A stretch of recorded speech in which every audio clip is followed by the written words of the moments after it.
السلام علیکم students, welcome back to Anfal Institute of Health Science Lahore. امید ہے اسٹوڈنٹس آپ سب خیریت سے ہوں گے۔ اسٹوڈنٹ چیپٹر نمبر 4 ہمارا چل رہا ہے، جس کا لیکچر نمبر 9 ہے۔ آج پیدائش کے دوسرے مرحلے کی فزیولوجی میں ہم نے یہ دیکھنا ہے کہ کس طرح سے جو ہے نا وہ اس کا سیکنڈ گزرا ہے، اسٹیج اس کی کس طرح سے طے پائی ہے، کوئی مسئلہ مسائل تو نہیں ہو رہا ہے۔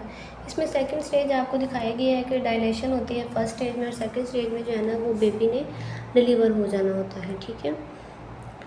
دیکھیں اس میں وہ کس طرح سے وہ بتا رہا ہے۔ اور تھرڈ اسٹیج میں دیکھیں کہ پلیسنٹا نے جسٹ باہر آنا ہوتا ہے، سروکس امبلائکل کوڈ ہوتا ہے اور امبلائکل کلیمپ جو لگا ہوتا ہے، ٹھیک ہے۔ یہ تصویر غور سے دیکھیں ذرا۔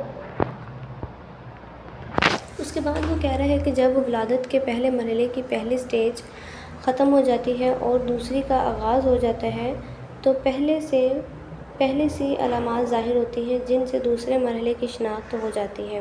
یعنی دوسرے مرحلے میں ہمیں جو ہے نا وہ کافی ساری وہ چیزیں وغیرہ پتہ چل جاتی ہوتی ہیں، ٹھیک ہے۔ اب اس نے بتایا کہ مندرجہ ذیل علامات میں سے اگر چند یا کوئی ظاہر ہو رہی ہو تو اس کے تفصیلی معائنہ سے ہمیں نتیجہ اخذ کر سکتے ہیں۔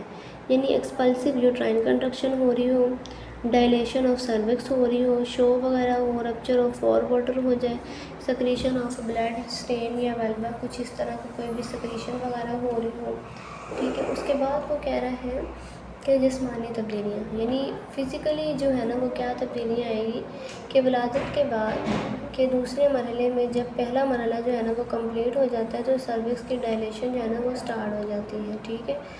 اب صرف فیٹس کی آمد باقی ہوتی ہے، انتظامات مکمل ہو چکے ہوتے ہیں، یعنی جسٹ فیٹس نے باہر آنا ہوتا ہے، باقی جو ہے نا وہ سارے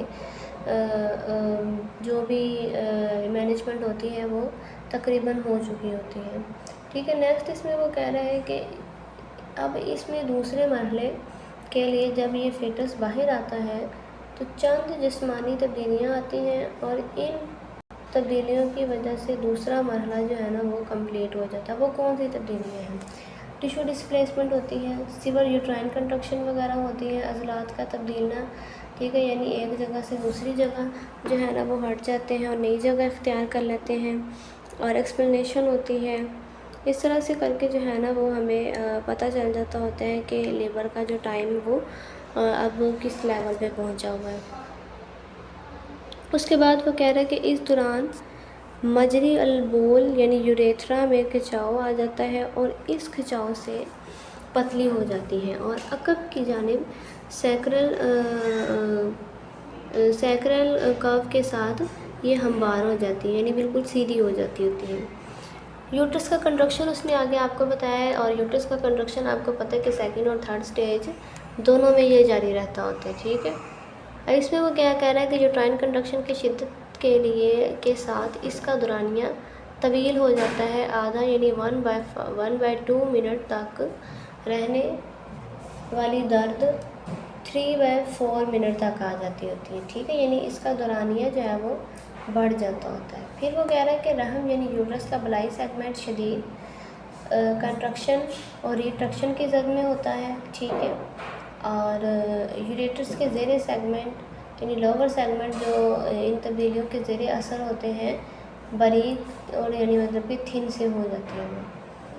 نیکسٹ دیکھیں وہ کیا کہہ رہا ہے کہ اور میمبرین کے پھٹنے کا عمل تو پہلے مرحلے کے اختیار میں ہو چکا ہوتا ہے، اب کنٹرکشن شدید ہو چکی ہے، اور اس کے علاوہ جیسا کہ ذکر مختلف عضلات اپنی جگہ تبدیل کر چکے ہوتے ہیں، فیٹس کے اخراج کے پہلے میدان میں صاف ہوتا ہے۔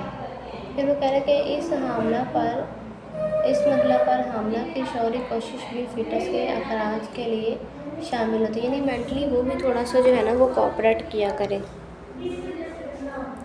پھر وہ کہہ رہا ہے کہ ویلوا پر معائنہ سے فیٹس کا سر یعنی فیٹل ہیڈ دیکھا جا سکتا ہے۔ ایک شدید کنٹرکشن کے نتیجے میں سر اور دوسری کنٹرکشن کے نتیجے میں گندھا اور باہر آ جاتے ہیں، اور اس کے ساتھ ہی دوسرا مرحلہ جو ہے نا وہ کمپلیٹ ہو جاتا ہے، ٹھیک ہے۔ یعنی نارملی جو ہے نا وہ کنٹرکشن کے ساتھ ہمیں پتہ چل رہا ہوتا ہے کہ اب یہ کتنا ٹائم ہو گیا ہے، ٹھیک ہے۔ تو یہ تھا ہمارا آج کا لیکچر، امید ہے آپ کو سمجھ میں آئی ہوگی۔ تو بہت شکریہ، جزاک اللہ۔